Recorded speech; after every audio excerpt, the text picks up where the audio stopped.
Hola, hola, bienvenidos a En Línea con Jesús. Yo soy Paulo y hoy vamos a estar viendo pues ya tercer video, la tercera clase. Vimos la primera clase, que el dispensacionalismo no es tan antiguo como muchos piensan, que el dispensacionalismo es diferente al premilenialismo histórico. En la segunda clase vimos que el premilenialismo tiene un problema poniendo el milenio de Apocalipsis 20 dentro de su estructura y su esquema. Ahora vamos a seguir en el capítulo 6, el propio sistema de la Biblia, el esquema optimizado. Hace muchos años tenía un amigo con el cual había discutido sobre escatología en diversas ocasiones, pero sin ningún éxito a la hora de cambiar sus puntos de vista. Un día me enteré de que había llegado a mi manera de pensar, preguntándome qué es lo que pude haber dicho para ayudarle. Le pedí que me dijera qué pasaje de la escritura o qué argumento le habían cambiado su modo de pensar. Su respuesta fue al mismo tiempo humillante e instructiva. Fue algo así como: en el sistema que me había enseñado yo tenía una categoría para cada versículo de la Biblia. Tenía un pequeño cajón en el cual yo podía sacar cada versículo de la Biblia que alguien pudiera usar contra mi antigua manera de ver la profecía. No obstante, un día finalmente tuve que afrontar la pregunta de si mi sistema, con todas sus categorías y cajones, era en sí misma bíblico. Uno de los problemas más frecuentes y al mismo tiempo más sutiles que tiene la interpretación bíblica es la manera en que las personas atribuyen sus propios puntos de vista a la Biblia. En lugar de permitir que la Biblia imponga sus propias perspectivas sobre ellos, se imponen sobre ella sin una reflexión seria todo tipo de ideas y presuposiciones, las cuales deberían ser examinadas a la luz de la Biblia. Estas perspectivas e ideas se convierten en esquemas no comprobados dentro de los cuales se entiende todo lo que está en la Biblia. Estas personas leen sus Biblias, pero siempre a través de lentes de sus suposiciones incuestionables. Nunca consideran la posibilidad de quitarse sus lentes. Probablemente ni siquiera son conscientes de la que llevan puestas. Nunca piensan en examinar sus lentes por sí mismos a la luz de las Escrituras. Mi única súplica en estos capítulos sobre el propio sistema de la Biblia es que te quites tus lentes doctrinales y permitas que la Biblia hable por sí misma. Permite que se siente a juzgar sus propias presuposiciones. Considera si tal vez la Biblia tiene su sistema propio. En este capítulo procederemos a examinar el propio sistema de la Biblia con un poco más de detalle. El sistema básico de los dos siglos abiertos en tres proposiciones del capítulo anterior puede ser optimizado y complementado con otro material del Nuevo Testamento. Los Estados Unidos de América usan satélites espías de alta tecnología para observar las bases militares de adversarios potenciales como China. Las fotografías que muestran la base entera pueden ser ampliadas por computadora para mostrar detalles concretos de interés en la base de misiles. De manera similar, en este capítulo miraremos con más detalles el esquema bíblico de los dos siglos.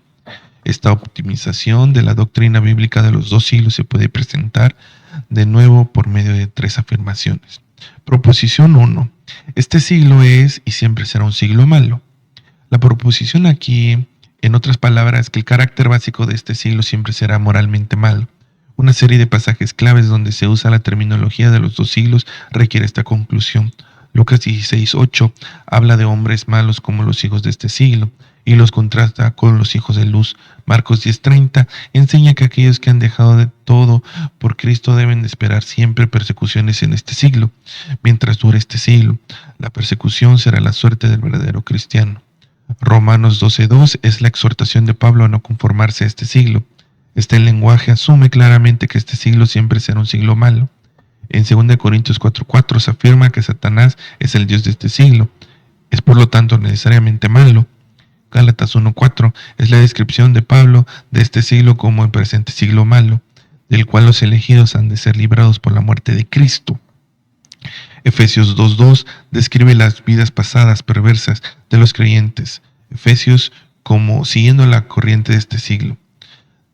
Pasajes tales como estos presuponen y asumen que este siglo presente es y siempre será malo.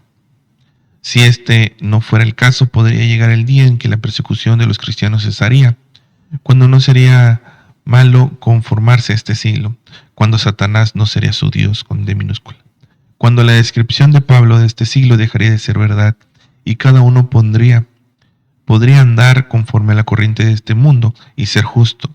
Todo esto, no obstante, desafiaría a las implicaciones claras de estos pasajes.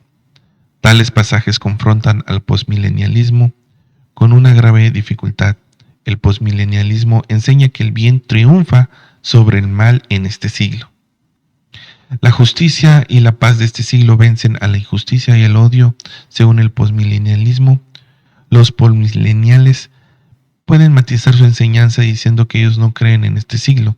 Llega a ser perfecto, aunque cada hombre será convertido. Con todo, no obstante, su opinión continúa siendo que, en sustancia, el bien triunfa sobre el mal en este siglo. Cuando la Biblia, no obstante, asume que este siglo, que termina, como hemos visto, solamente con la segunda venida de Cristo, es y siempre será malo, enseña algo que claramente contradice al posmilenialismo. Este siglo es los hijos de este siglo, persecuciones para los discípulos de Cristo, no os conforméis a este siglo, Satanás es el Dios de este siglo, un presente siglo malo, anteriormente andaban conforme a la corriente de este siglo.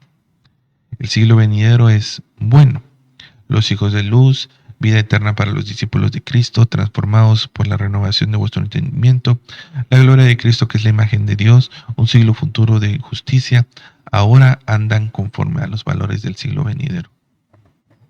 Proposición 2. Este siglo está en sus últimos días. Una serie de pasajes que usan la terminología de los dos siglos expresan claramente que este siglo está en sus últimos días. Veamos que 1 Corintios 2:6 enfatiza esto por el uso del tiempo presente. Sin embargo, hablamos sabiduría entre los que han alcanzado madurez, pero una sabiduría no de este siglo, ni de los gobernantes de este siglo, que van desapareciendo. Esto es paralelo a la afirmación de 1 de Juan 2:17. Y el mundo pasa, literalmente está pasando, y sus deseos, pero el que hace la voluntad de Dios permanece para siempre. Compárese el versículo 8 del mismo capítulo. Sin embargo, os escribo un mandamiento nuevo, que es verdadero en él y en vosotros, porque las tinieblas van pasando y la luz verdadera ya alumbra. La misma implicación está presente en Hebreos 9:26. De otra manera, le hubiera sido necesario padecer muchas veces desde el principio del mundo, pero ahora, en la consumación del siglo, se presentó una vez para siempre el sacrificio de sí mismo para quitarte en medio del pecado. De la misma manera, el 1 Corintios 10:11 dice: y estas cosas le acontecieron como ejemplo, y están escritas para amonestarnos a nosotros, a quienes han alcanzado los fines del siglo. Desde la venida de Cristo y su resurrección, este siglo ha estado en sus últimos días, está en el proceso de desaparecer. En algunos círculos es muy popular ridiculizar a aquellos cristianos que continuamente declaran que estamos en los últimos días. Con todo, es cierto que desde la primera venida de Cristo este siglo está en sus últimos días. A los cristianos se les enfatiza que esta realidad tiene implicaciones solemnes y prácticas para sus vidas diarias. Existe un peligro al ridiculizar a aquellos que malinterpretan el Nuevo Testamento en este punto y enseñan perspectivas extremistas de la inminencia del regreso de Cristo. Nosotros mismos debemos de tener cuidado de no perder un cierto sentido de la cercanía de este regreso de Cristo.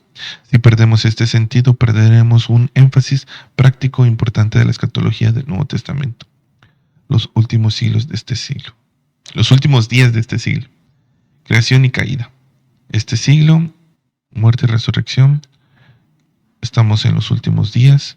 Los gobernantes de este siglo están pasando. El mundo está pasando. Las tinieblas están pasando. Cristo apareció en la consumación de los siglos. Los cristianos son aquellos sobre quienes ha venido el fin de los siglos. Cuando regrese, tendremos el siglo venidero. Proposición 3. Las grandes realidades del siglo venidero han irrumpido y están operativas en este siglo.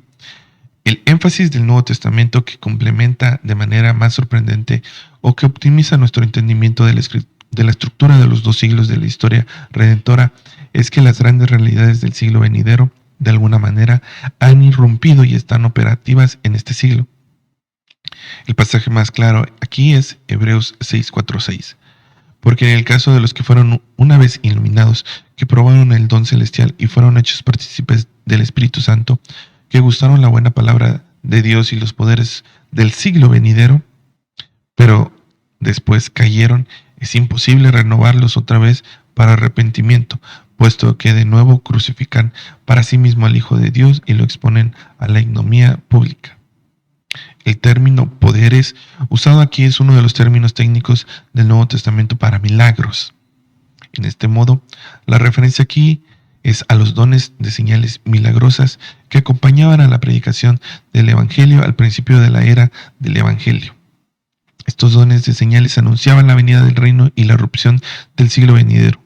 Por tanto, en la presencia de estos dones de señales hay un anuncio en la inauguración del siglo venidero. Esto sugiere la siguiente ecuación: el siglo venidero igual al reino de Cristo, puesto que el reino de Cristo ya ha comenzado. Hebreos 2:9, Efesios 1:29. El siglo venidero en algún sentido debe de haber comenzado también. Otros énfasis del Nuevo Testamento apoyan esta afirmación.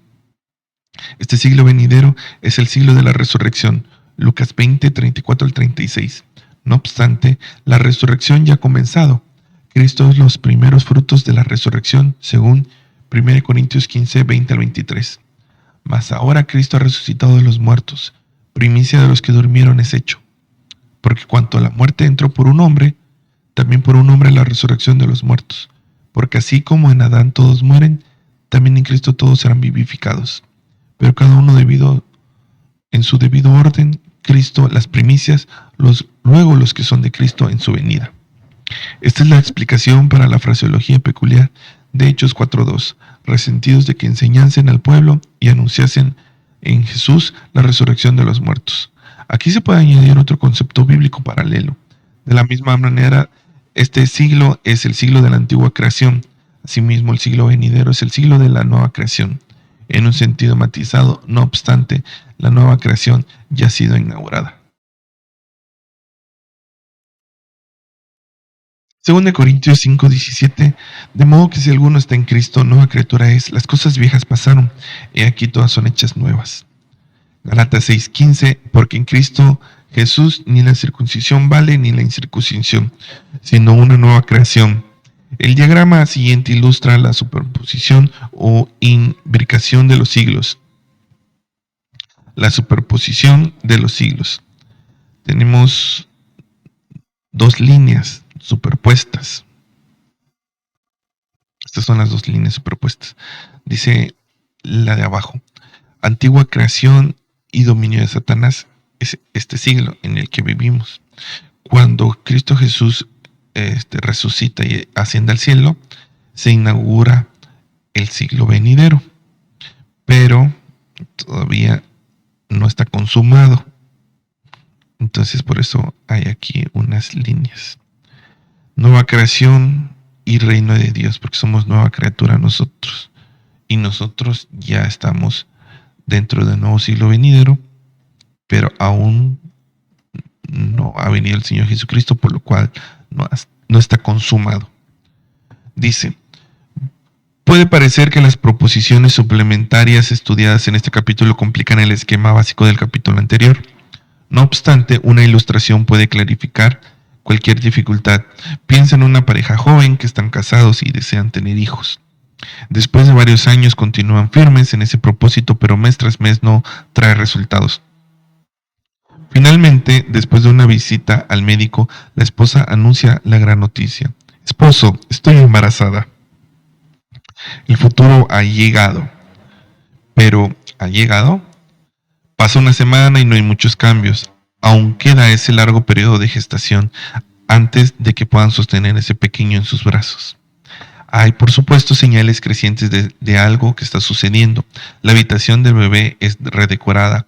La barriguita de mamá se va haciendo cada vez más grande. Los nervios del papá se aumentan según acerca el gran día. Pero a pesar de todo esto, no hay una realidad visible. No hay un bebé que arrullar en los brazos. Eso mismo ocurre con el siglo venidero y el reino de Dios. El siglo venidero ha venido en ciertas maneras sutiles, pero significativas.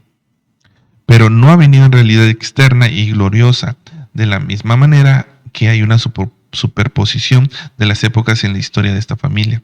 Lo mismo ocurre en la historia del mundo. Ahora mismo la historia está embarazada con el siglo venidero.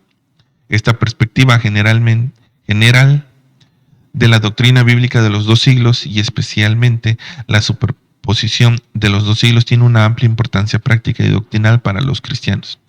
En línea con mi llamado a una escatología del Evangelio en el primer capítulo, permíteme proveer unas pocas ilustraciones del significado práctico del Evangelio de este esquema de la escatología.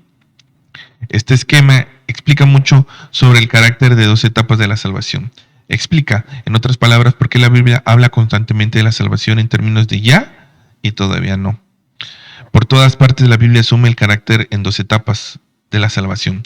Justificación, de Romanos 5.1, Mateos 12.37, la adopción, Romanos 8.14 al 16, con el versículo 23 del mismo capítulo, y también Gálatas 4.6 con Efesios 4.30. También habla de la redención, Efesios 1.7 con Efesios 4.30. Vida eterna con Juan 3.36, Mateo 25.46. También habla del descanso, Mateo 11.29, Hebreos 4.9 al 11.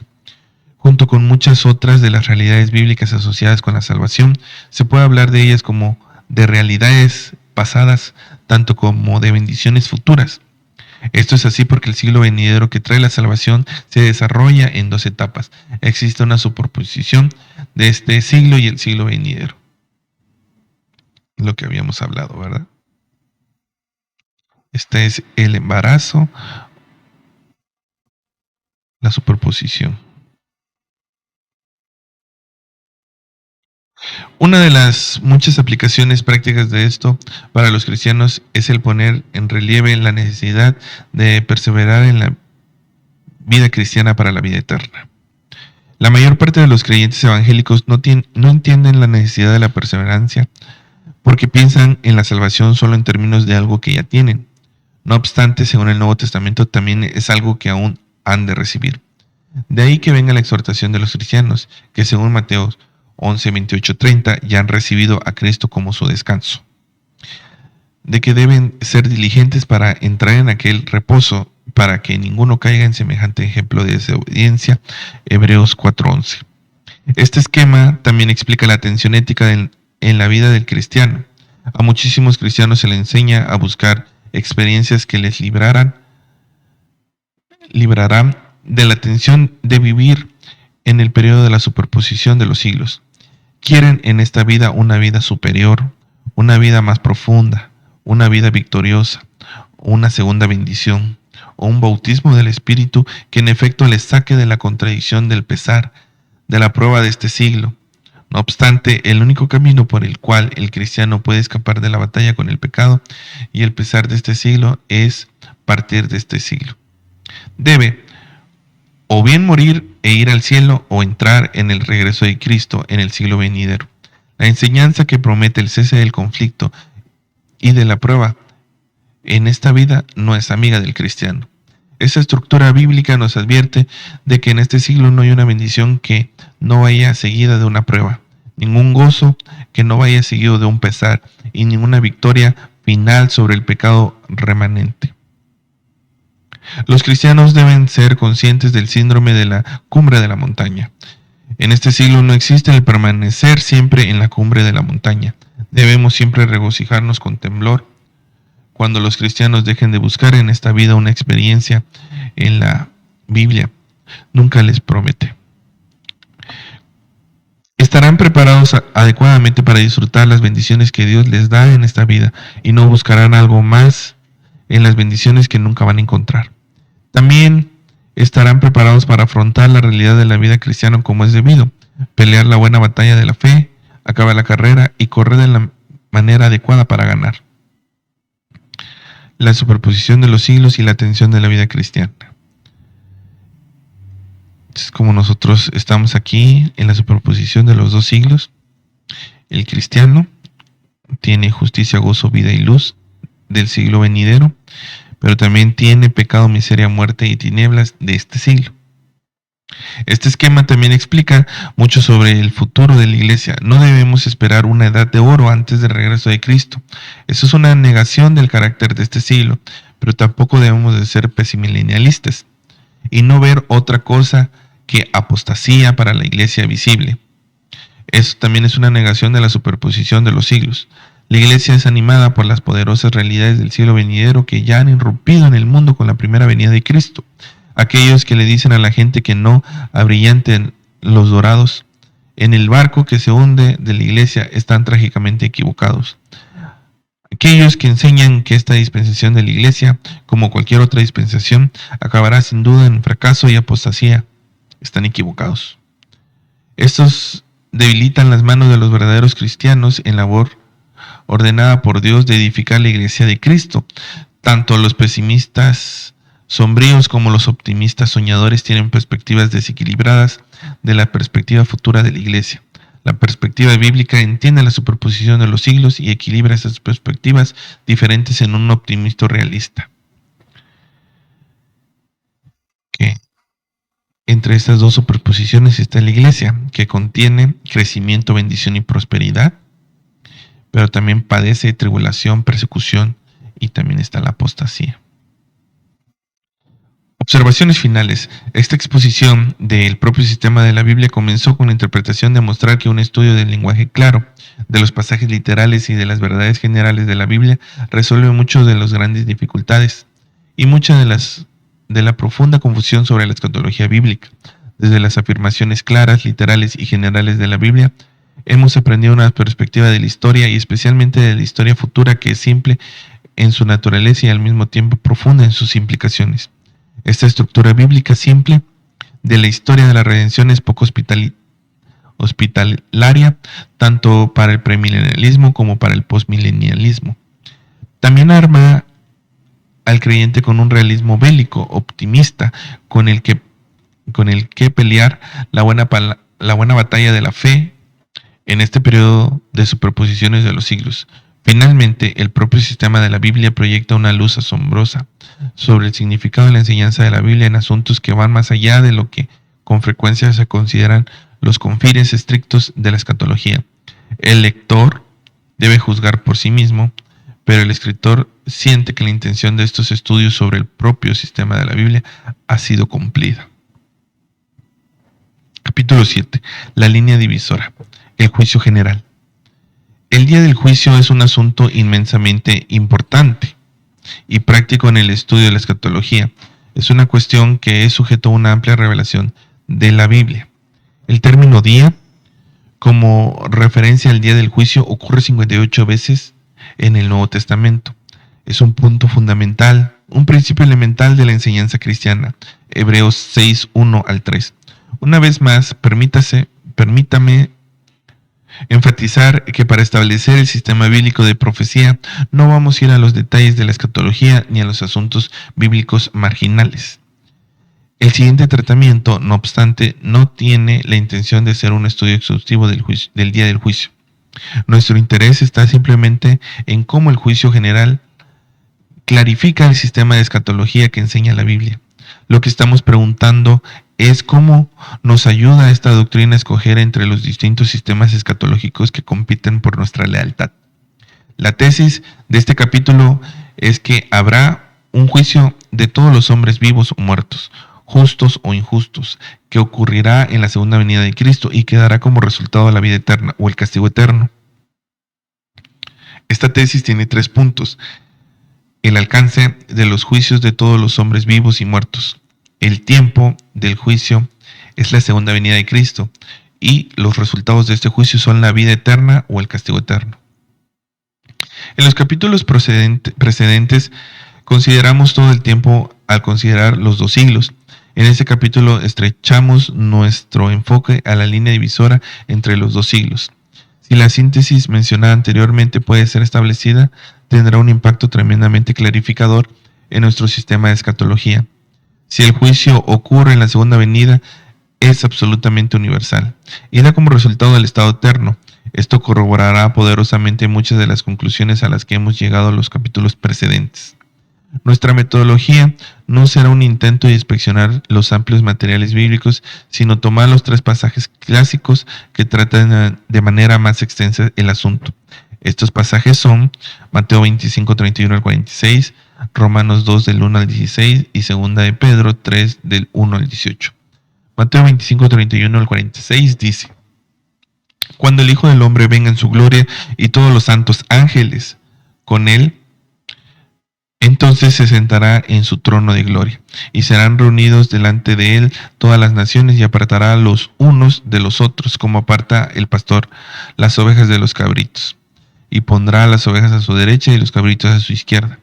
Entonces el rey dirá a los de la derecha: Venid, benditos de mi Padre, heredad el reino preparado para vosotros desde la fundación del mundo. Porque tuve hambre y me disteis de comer, tuve sed y me disteis de beber. Fui forastero y me recogisteis. Estuve desnudo y me cubristeis, enfermo y me visitasteis, en la cárcel y vinisteis a mí. Entonces los justos le responderán diciendo: Señor, ¿cuándo te vimos hambriento y te sustentamos, o sediento y te dimos de beber?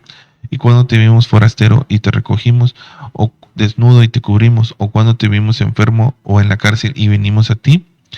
Y respondiendo el rey les dirá: De cierto os digo que en cuanto le hicisteis a uno de estos mis hermanos más pequeños, a mí lo hicisteis. Entonces dirá también a los de la izquierda: Apartaos de mí, malditos, al fuego eterno, preparado para el diablo y sus ángeles. Porque tuve hambre y no me disteis de comer, tuve sed y no me disteis de beber, fui forastero y no me recogisteis, estuve desnudo y no me cubristeis, enfermo en la cárcel y no me visitasteis. Entonces también ellos le responderán diciendo: Señor, ¿cuándo te vimos hambriento, sediento, forastero, desnudo, enfermo o en la cárcel y no te servimos? Entonces le responderá diciendo: De cierto os digo que en cuanto lo hicisteis a uno de estos más pequeños, tampoco a mí lo hicisteis. E irán estos al castigo eterno, y los justos a la vida eterna. No puede haber ninguna duda real sobre el tiempo del juicio descrito en este pasaje puesto en el versículo 31. Comienza con las palabras: Cuando el Hijo del Hombre venga en su gloria, y todos los santos ángeles con él. Esto es una referencia clara a la segunda venida de Cristo. Todo el contexto precedente del Sermón del Monte de los Olivos confirma esta referencia a la segunda venida de Cristo con su tema constante. Los resultados son afirmados claramente en el versículo 46.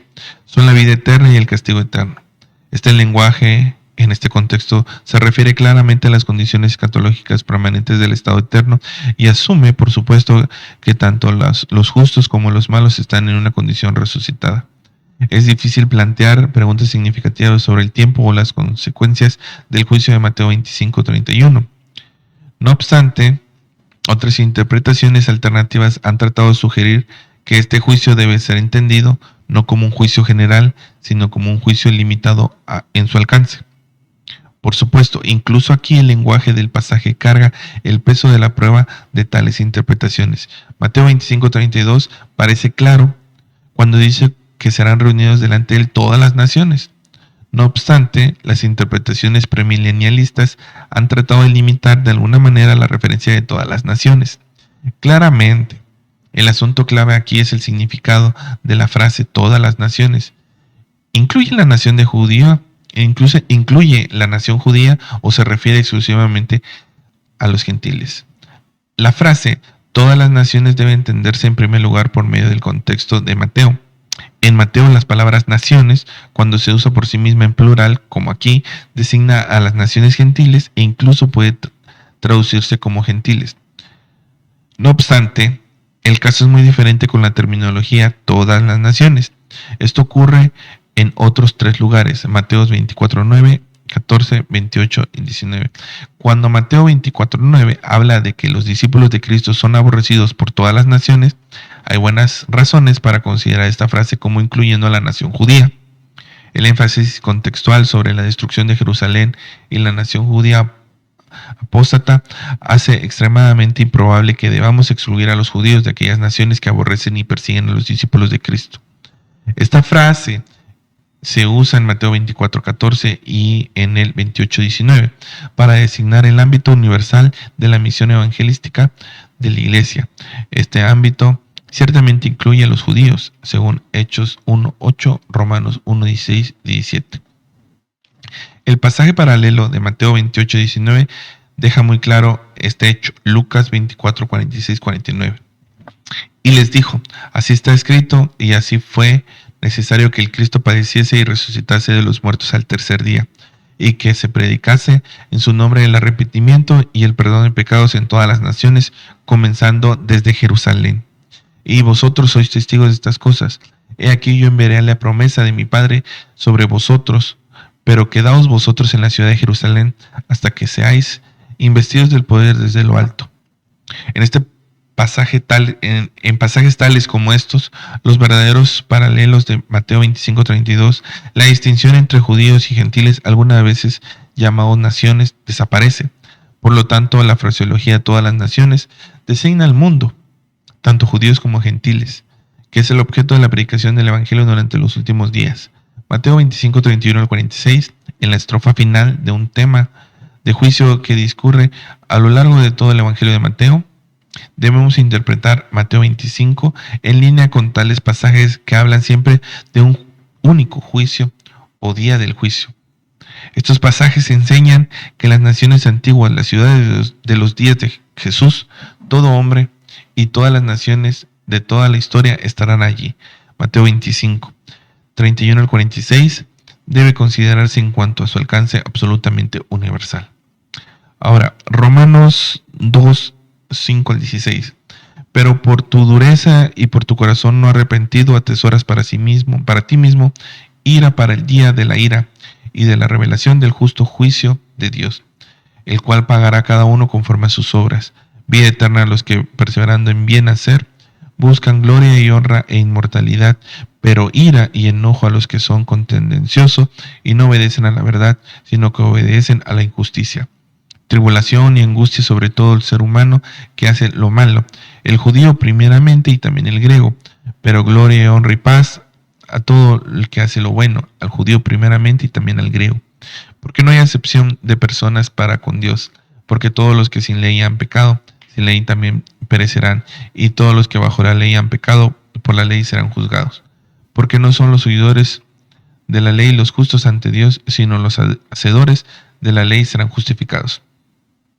Porque cuando los gentiles que no tienen ley hacen por naturaleza lo que es de la ley, estos, aunque no tengan ley, son ley para sí mismos, mostrando la obra de la ley escrita en sus corazones, dando testimonio a su conciencia y acusándoles o defendiéndoles sus razonamientos, en el día en que Dios juzgará por Jesucristo los secretos de los hombres, conforme a Evangelio. Este pasaje clave sobre el juicio ocurre en la amplia sección de Romanos que tiene como tema la revelación de la ira de Dios contra todos los hombres. Romanos 1:18 al 3:20.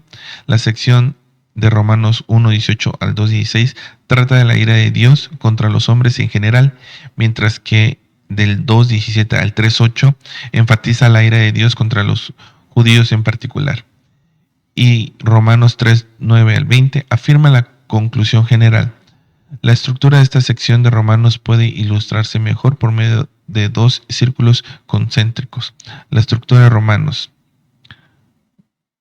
A lo mejor y no aparece, ¿verdad? Aquí.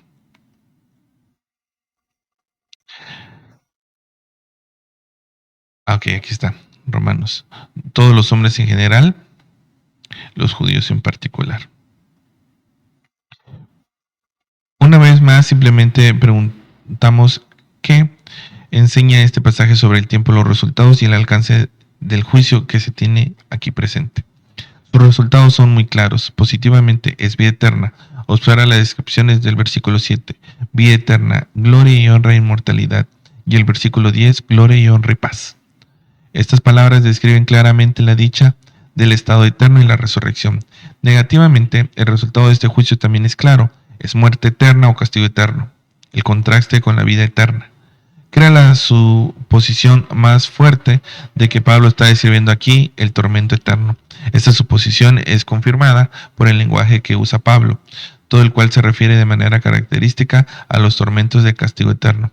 Esto es así en el versículo 5 que habla de ira y del justo juicio de Dios, en el versículo 8 que habla de ira y enojo, en el versículo 9 que habla de tribulación y angustia, y en el versículo 12 que habla de aquellos que también perecen.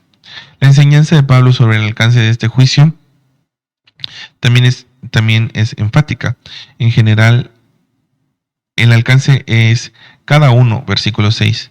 todo ser humano que hace lo malo, versículo 9, todo el que hace lo bueno, versículo 10, y todos los que sin ley han pecado, y todos los que bajo la ley han pecado, versículo 12. En particular, el alcance es tanto los justos como los impíos, nótese el versículo 7 al 10, tanto los judíos como los gentiles, nótese el versículo 9 al 12, donde la palabra griega habla de los que no tienen ley, y tanto los vivos como los muertos. Esto está claramente implícito en la suposición de Pablo de que tanto es contemporáneos como aquellos que en el pasado experimentarán este juicio. Observa el tiempo presente de los verbos en el versículo 4-5 del 7 al 10. El tiempo de este juicio también está claro, por no decir enfático. Las siguientes consideraciones claramente apuntan al tiempo de este juicio como el de la segunda venida de Cristo. Primero, los paralelos entre los versículos 6 y 16 y Mateo 16-27 lo muestran. El lenguaje de estos versículos es claramente paralelo a Mateo 16-27, pero en Mateo 16-27 hay una referencia explícita a la segunda venida de Cristo, porque el Hijo del Hombre vendrá en la gloria de su Padre con sus ángeles y entonces pagará a cada uno conforme a sus obras. En segundo lugar, el paralelismo entre las recompensas mencionadas aquí y las recompensas dadas a los cristianos en la segunda venida manifiesta esta conexión. Observa el versículo 7 que habla de la venida de la vida eterna y compáralo con Mateo 25-46. Observa los versículos 7 y 10 que hablan de la gloria y confróntalos con Colosenses 3:4, 1 Corintios 15:43, Romanos 8:18. Observa el versículo 7 que habla de la inmortalidad y compáralo con 1 Corintios 15:53. En tercer lugar, la mención explícita del día cuando Dios juzgará los secretos de los hombres por Jesucristo, versículos 5-16, también deja claro el tiempo de este juicio. Este es el día del juicio enseñado en el Evangelio de Pablo, versículo 16. Para Pablo, día es con frecuencia sinónimo de juicio, 1 Corintios 4:3. El día escatológico es el tiempo de la segunda venida de Cristo. Una vez más, nuestra tesis ha quedado plenamente establecida. Romanos 2:1-16 está hablando claramente de un juicio general que es absolutamente universal en alcance, que da como resultado vida eterna o muerte eterna, y que tiene lugar en la segunda venida de Cristo. Ahora, 3. Segunda de Pedro 3, del 3 al 13, dice: sabiendo primero esto, que en los postreros días vendrán burladores andando según sus propias concupiscencias y diciendo: ¿dónde está la promesa de su advenimiento? Porque desde el día en que los padres durmieron, todas las cosas permanecen así como desde el principio de la creación. Estos ignoran voluntariamente que en el tiempo antiguo fueron hechos por la palabra de Dios los cielos y también la tierra, que proviene del agua y por el agua subsiste, por el cual el mundo de entonces pereció anegado en agua, pero los cielos y la tierra que existen ahora están reservados por la misma palabra, guardados para el fuego en el día del juicio y de la perdición de los hombres impíos. Mas, oh amados, no ignoréis esto, que para el Señor un día es como 1000 años y 1000 años como un día. El Señor no retarda su promesa, según algunos la tienen por tardanza, sino que es paciente para con nosotros, no queriendo que ninguno perezca, sino que todos procedan al arrepentimiento. Pero el día del Señor vendrá como ladrón en la noche, en el cual los cielos pasarán con grandes estruendos, y los elementos ardiendo serán desechados, y la tierra y las obras que en ellas hay serán quemadas. Puesto que todas estas cosas han de ser deshechas, ¿cómo no habéis vosotros andar en santa y piadosa manera de vivir, esperando y apresurándonos para la venida del día de Dios, en el cual los cielos encendiéndose serán deshechos, y los elementos siendo quemados se fundirán? Pero nosotros esperamos, según sus promesas, cielos nuevos y tierras nuevas, en los cuales mora la justicia. Segunda de Pedro 3 es uno de los pasajes más ricos y más interesantes de la Biblia con respecto a la estructura de la escatología. Presenta su propia perspectiva única de la estructura de la historia redentora, mientras que al mismo tiempo confirma la tesis general que estamos estableciendo con respecto al juicio general. El versículo 4, tomado con los versículos 9 y 13, muestra que el tema de este pasaje es la certidumbre de la promesa de Cristo de venir de nuevo. El término promesa en cada uno de estos versículos se refiere a la promesa de la parusía, una palabra griega que habla de la segunda venida de Cristo como su llegada. Hemos de notar aquí que el término el día del Señor es equivalente a y sinónimo de la parusía de Cristo. Varias consideraciones lo demuestran. 1. Como se ha visto a lo largo de todo el Nuevo Testamento, el día del Señor Jesucristo es la segunda venida. El término Señor designa a Jesucristo a lo largo de todo este pasaje y de hecho a lo largo de la segunda de Pedro sin excepción. La conexión entre la mención en el versículo 9 de la promesa del Señor y la sustitución de la frase Día del Señor en el Evangelio, en el versículo 10 obliga a la identificación de dos acontecimientos. Es más, el término Día del Señor en el versículo 12 también es una referencia sinónima al mismo acontecimiento. 1. La conexión demanda esta identificación. Y 2. La designación Dios puede ser una referencia a Jesucristo, como según Pedro 1.1. La segunda venida de Cristo, su parucía, es el énfasis que impregna este pasaje.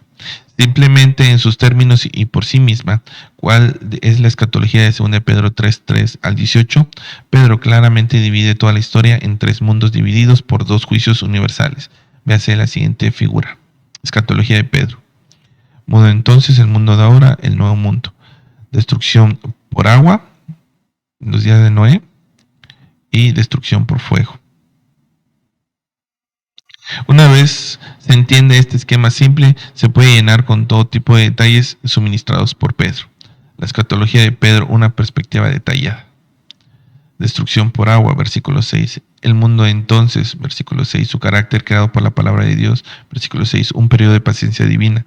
Su consumación pereció anegado en agua. El mundo de ahora, su carácter guardado para el fuego. Vendrán burladores en nuestros últimos días. La paciencia del Señor. Su consumación, la parucía, el día del Señor, el día del Dios, el día del juicio y de la destrucción de los hombres impíos. Nuevo mundo, su carácter, cielos nuevos y tierras nuevas, en los cuales mora la justicia. Su consumación no tiene final, es día de la eternidad.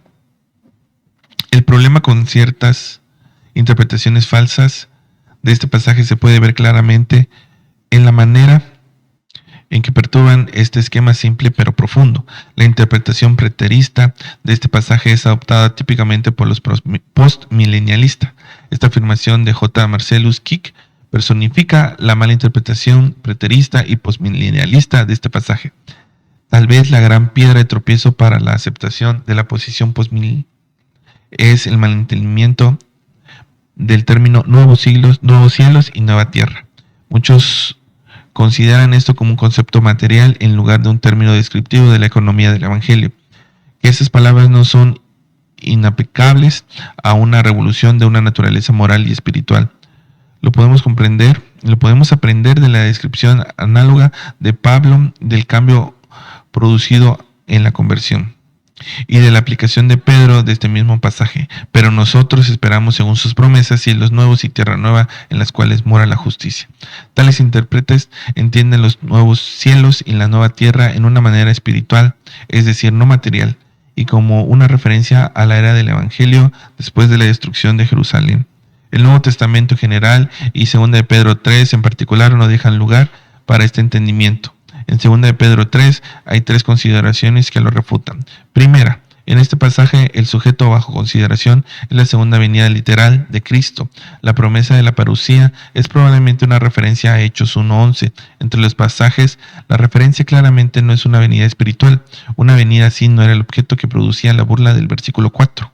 Los burladores estaban negando la posibilidad de cualquier interrupción sobrenatural de la uniformidad de la ley natural, versículo 4.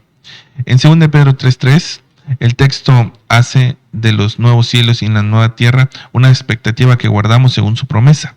Y en este contexto, la promesa no puede ser otra cosa que la promesa de la segunda venida de Cristo. En 2 de Pedro 3 tiene presente una destrucción material del mundo por fuego. Esta destrucción encuentra su analogía en la destrucción material del mundo por agua en el diluvio.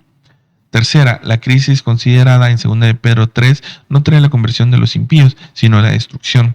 Una segunda interpretación falsa es desenmascarada por la simplicidad del esquema de Pedro. El dispensacionalismo clásico, tal como es personificado en la Biblia de Scofield, enseña que el día del Señor extiende desde la segunda venida de Cristo hasta el final del milenio, 1000 años después. La interpretación dispensacionalista de 2 de Pedro. El mundo de entonces, el mundo de ahora, día del Señor, la tribulación, la segunda venida y el milenio, que esto ellos lo encajan acá. Y luego el nuevo mundo. Además De la manera de que esta perspectiva distorsiona el esquema de Pedro de las últimas cosas, hay dos objeciones poderosas en esta teoría. Primera, carece de base exegética. Su base es simplemente la presuposición del premilenialismo dispensacionalista y la necesidad de justificar este esquema en la atmósfera hostil de 2 Pedro 3:13. Es inventada, es decir, para hacer que este esquema encaje en este pasaje. Segunda, esta teoría da lugar en entendimiento forzado y antinatural de 2 Pedro 3:13.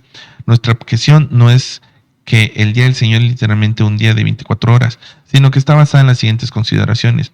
1. El versículo 10 no tendría que decir en el cual, sino al final del cual. No obstante, el significado natural de 2 Pedro 3:10 es que cuando el Cristo viene al mundo es destruido inmediatamente, no con 1000 años más tarde.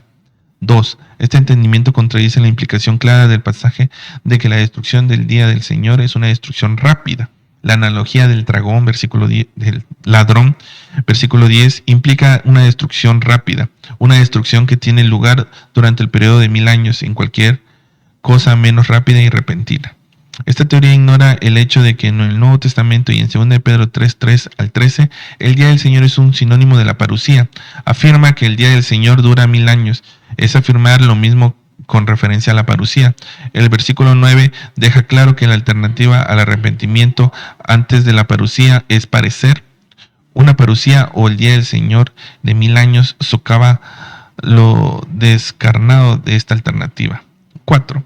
Las analogías del diluvio y el día del Señor miran esta teoría. El día del Señor, como el diluvio, es un evento catastrófico, no un periodo de tiempo que dura toda una era. Hemos estado examinando el asunto del juicio general por medio de estos pasajes. Este pasaje ciertamente trata de este asunto. Claramente el tiempo del juicio es la segunda venida de Cristo. Ya se ha mostrado que la promesa de la segunda venida de Cristo es el asunto dominante de este pasaje. Las frases día del Señor y día de Dios también se refiere a este evento como se ha demostrado. Observa especialmente la conexión del versículo 7 con los siguientes versículos y ve cómo Pedro pasa inmediatamente del día del juicio de la promesa de su venida. Observa también el versículo 10 donde el día del Señor en el cual los cielos pasarán es obviamente una referencia a la promesa de su venida, la cual ha formado el asunto del versículo 9. Esta identificación es confirmada por la afirmación de que vendrá como ladrón. En Mateo 24:43, esta misma frase se usa con respecto a la venida del Hijo del Hombre. Observa también en el versículo 12, donde la venida del día de Dios es el tiempo en el que los cielos y los elementos serán quemados. Claramente, el día de Dios es equivalente al día del Señor, y la venida de Cristo en el versículo 13 es la promesa de su venida, la cual se considera como precipitando no solo la destrucción del mundo presente, sino la venida de cielos nuevos y tierras nuevas en los cuales mora la justicia. El alcance de este juicio claramente no es otra que universal. El mundo como un todo es destruido. Versículo 7, los cielos y la tierra. Versículos 10, los cielos y elementos. Versículos 12, los cielos y los elementos. El paralelismo con el diluvio que se encuentra en el versículo 6 fortalece esta afirmación del carácter universal de este juicio. Es más, la mención de los nuevos cielos y la nueva tierra en el versículo 13 claramente declara su universalidad. Los resultados de este juicio tampoco dejan lugar a duda. Está la destrucción eterna de los malos. La destrucción eterna de los malos está implícita en la destrucción universal del mundo presente que trae en juicio. Es mencionada explícitamente en las referencias de su destrucción en estos versículos. El versículo 7 habla del juicio de la perdición de los hombres impíos. El versículo 9 dice que los que se arrepienten parecerán a la venida de Cristo. También la bendición eterna de los piadosos claramente es un resultado de este juicio. El versículo 13 afirma: este juicio será el preludio de los nuevos cielos y la nueva tierra. Esto está claramente en una referencia al estado eterno de los justos, Apocalipsis 21:1. Conclusiones generales. Los tres pasajes principales del Nuevo Testamento afirman claramente que el tiempo del juicio venidero es la segunda venida de Cristo. Los resultados del juicio venidero son vida eterna y castigo eterno. Y el alcance del juicio venidero en general, o en otras palabras, absolutamente universal, son lo suficientemente claros cuando se les considera separadamente. Cuando se les considera juntos y en conjunción con las otras muchas referencias al juicio general en el Nuevo Testamento, son absolutamente concluyentes a favor de un juicio general en la segunda venida de Cristo que marca el comienzo del estado eterno. La implicación inevitable de esto es que el premilenialismo está excluido como el esquema bíblico de las últimas cosas. No hay lugar para un reino milenario habitado por hombres naturales, subsiguiente a la segunda venida de Cristo, puesto que toda forma de premilenialismo requiere ese tipo de reino.